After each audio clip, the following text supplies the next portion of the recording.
Hoy vamos a hablar sobre las enfermedades del niño que pueden contraindicar a la lactancia materna, las cuales relativamente son muy pocas y por desconocimiento de las madres e incluso del personal de salud, muy frecuentemente aparecen y nosotros decidimos interrumpir el proceso de la lactancia. Hay contraindicaciones que son absolutas y contraindicaciones relativas o temporales. La contraindicación absoluta, si se quiere, prácticamente exclusiva, es la enfermedad denominada galactosemia. La galactosemia es una enfermedad que es metabólica y es hereditaria de los carbohidratos. La galactosemia consiste en una enfermedad en la cual se pierde o el individuo no nace con una enzima la cual desdobla la galactosa en glucosa. Cuando esto ocurre, se acumula la galactosa y se acumula en ciertos órganos del cuerpo, como pueden ser en el ojo y producen cataratas, en el hígado y producen enfermedad hepática, hepatopatías, hepatomegalias, incluso retardo mental y muerte. El retardo mental y la muerte pues realmente son los desenlaces y consecuencias finales que nadie espera ni desea. Se diagnostica esta enfermedad de una forma muy rápida en el periodo neonatal y con una prueba muy sencilla y obligatoria a todos los recién nacidos en esa etapa de su vida podemos hacer la pesquisa de la misma. Las indicaciones en cuanto a lactancia materna referidas a la galactosemia pues es indicarle a un niño en estas condiciones una dieta libre de lactosa. Por lo tanto, ocurre que en este caso la galactosemia sí produce una contraindicación absoluta para la lactancia. Después de la lactosemia puede aparecer otra enfermedad frecuentemente también conocida y que se hace pesquisa durante el periodo neonatal y con diagnóstico temprano, que ocurre cuando se presenta un déficit también metabólico y congénito de los aminoácidos, una enzima la cual es conocida para transformar la fenilalanina en tirosina. Cuando esto ocurre, pues también hay acúmulo del metabolito anterior al que ejerce la enzima su efecto y aparece retraso mental.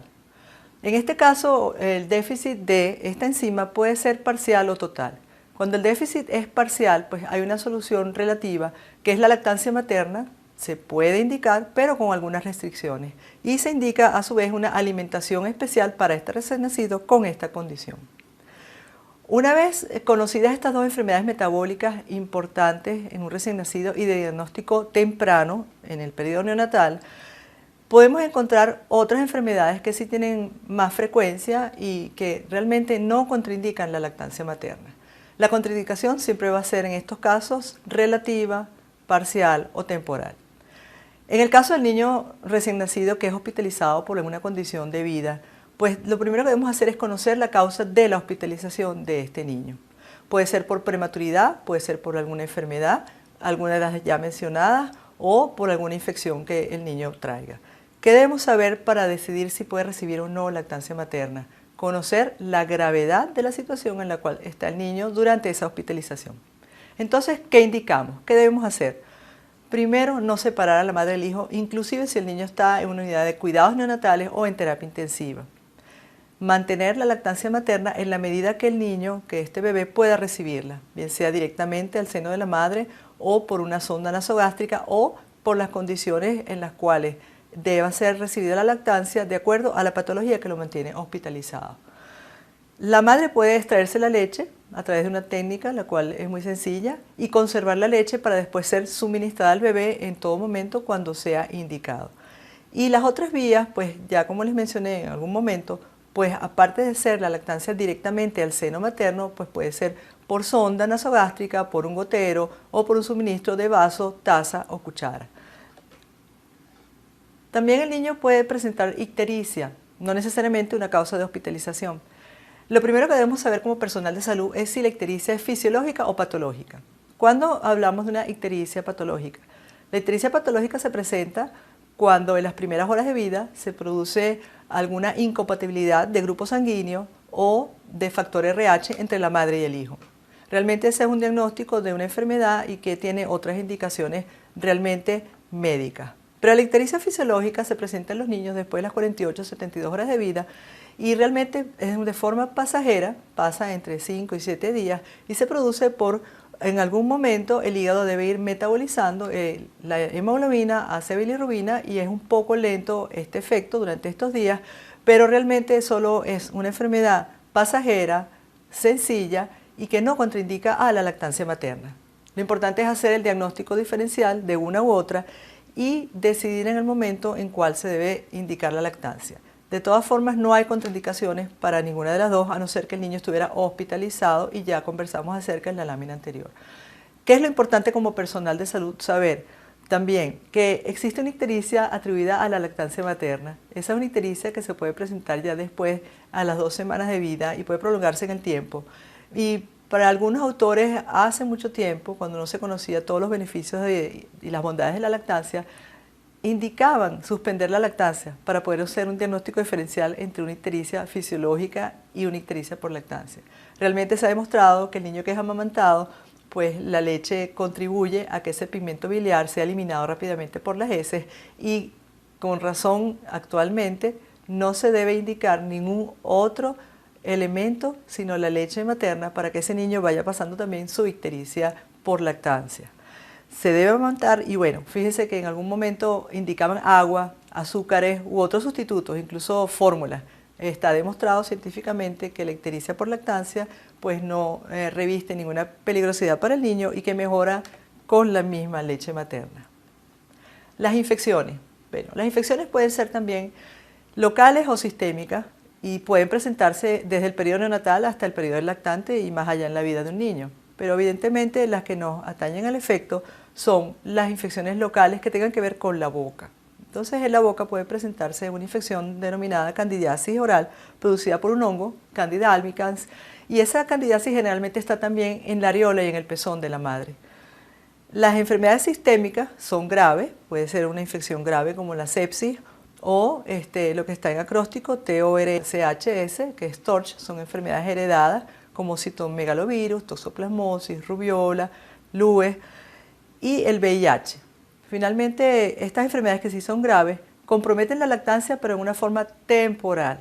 Volvemos a repetir que la indicación es el tratamiento de la infección, bien sea local o sistémica, revisar la condición de hospitalización o no del niño de acuerdo a sus condiciones, y la madre debe amamantar frecuentemente a su hijo, y en el caso de no poder ser amamantado, pues realmente se le indica de nuevo extracción de la leche, conservación de la misma y suministro por la vía que el bebé acepte de acuerdo a su condición. Las situaciones de emergencia también a veces se han interpretado como motivo de suspensión de la lactancia materna. Conocemos que pueden existir inundaciones, terremotos, migraciones, derrumbes, y en estos casos realmente la indicación es que la madre esté con su hijo y que lo amamante, porque es el alimento natural y es el cual no va a estar contaminado en lo absoluto en cualquiera de estos casos donde ya conocemos que si hay una inundación, un terremoto, un derrumbe, una migración, pues la higiene muchas veces nos cuesta llevarla a cabo. Entonces fíjense que las medidas de higiene, si en lo posible no se pueden hacer, una madre directamente de su pecho amamanta a su hijo y pues no habrá peligro de contaminación. Finalmente, la política gubernamental realmente creo que es la que prela en estas situaciones y pues está sujeto a las decisiones de las autoridades de salud qué hacer con estos binomios madre-hijo en una situación de riesgo o de emergencia como las que ya mencionaba. Existen también las enfermedades neurológicas. En este caso, las enfermedades neurológicas también comprometen en cierta forma la lactancia materna, puesto que de acuerdo a la condición del niño, pues va a haber dificultades en colocarlo al pecho y ser amamantado. Para esto existen técnicas específicas, las cuales nos permiten amamantar un bebé en una condición específica como tal. La hipertonía muscular. La hipertonía muscular puede ocurrir en niños prematuros, por ejemplo. Entonces, ante esta situación, la madre debe aprender a ciertas posiciones distintas a las tradicionales para amamantar al bebé. Una de ellas es la posición en sandía, en la cual el bebé es tomado con los brazos de la madre, su cabeza pegada al pecho y los pies van a apuntar a los laterales del cuerpo de la madre. También hay alternativas para el suministro de leche, como ya les mencioné anteriormente. Otra enfermedad neurológica puede cursar con hipotonía muscular, que es el caso contrario al que mencionamos. Entonces aquí sí se presenta un tono cervical bajo, el bebé no puede sostener el cuello y también pueden presentarse alteraciones en cuanto a la succión y a la deglución. Entonces, ¿cómo nos podemos ayudar en este caso? Pues las indicaciones son sencillas. Primero hay que estimular tempranamente al bebé en la succión del pecho en la medida de que se lo permita y él pueda agarrar el pecho bien y succionar y poder tomar lactancia directamente del pecho materno. En otro caso, si es necesario, entonces también habrá que sentar al bebé sobre el regazo de la madre y hacerlo en posición vertical. Posteriormente comentaremos al respecto con un video tutorial cómo se llevan a cabo estas posiciones en sandía, en posición vertical o en mano en C. El síndrome de Down, que es la trisomía 21, realmente también cursa con hipotonía muscular y neurológica. Entonces, ¿qué ocurre? Estos niños aplican prácticamente las indicaciones de la situación anterior de hipotonía por otras enfermedades. Se debe mantener la lactancia, utilizar de nuevo esta posición vertical recomendada, el bebé sentado prácticamente en las piernas de la mamá y mantener el sostén cefálico del bebé con la mano que queda libre para poder ayudarlo a que esté apegado perfectamente al pecho. Como malformaciones congénitas importantes que pudiéramos mencionar en esta sesión, el paladar hendido y el labio leporino son las más importantes que interfieren con la lactancia y frecuentemente son motivo por el cual las madres suspenden la lactancia y el personal de salud también decide a veces decirle a las madres que no pueden amamantarlo. Pues no, aquí hay indicaciones similares al caso de la hipotonía muscular. El bebé puede darse de mamar sentado y utilizar la mano en C. La mano en C es para que sostenga la mama y la areola de frente a la boca del bebé y a la vez sostener el mentón del bebé para que esté totalmente acoplado a la mama y a la areola. Estos niños frecuentemente también deben ser sometidos a cirugía maxilofacial y algunos incluso se utilizan unas placas para cubrir, ¿sí?, el paladar, que es el que está hendido y es el que produce la continuidad entre la boca y la nariz y por lo tanto el bebé al succionar puede aspirar leche y ahogarse. Entonces, una vez que esos bebés pasen por la cirugía, las madres son adiestradas por el personal de salud para seguirlos amamantando en posición vertical utilizando la mano en C y la placa que se ubica allí prácticamente se mantiene en el paladar y la leche pues es deglutida después de la succión. En conclusión, pudiéramos decir que la única contraindicación real y absoluta para la lactancia materna debido a una enfermedad del niño es la galactosemia. Posteriormente le sigue la otra enfermedad que tiene que ver con errores innatos del metabolismo, que es la fenilcetonuria, en la cual anteriormente también constituía una contraindicación absoluta y al presente se conoce que hay alimentación artificial que puede recibir el bebé y complementaria con la leche materna, pero con ciertas restricciones de acuerdo al grado de penetración de la enfermedad. El resto de las condiciones que mencionamos, como situaciones de emergencia, infecciones locales o sistémicas, hipotonía o hipertonías musculares debidas a enfermedades neurológicas, un síndrome de Down, ictericia, todo este tipo de enfermedades que se presentan en el niño realmente no contraindican una lactancia materna ni la suspensión.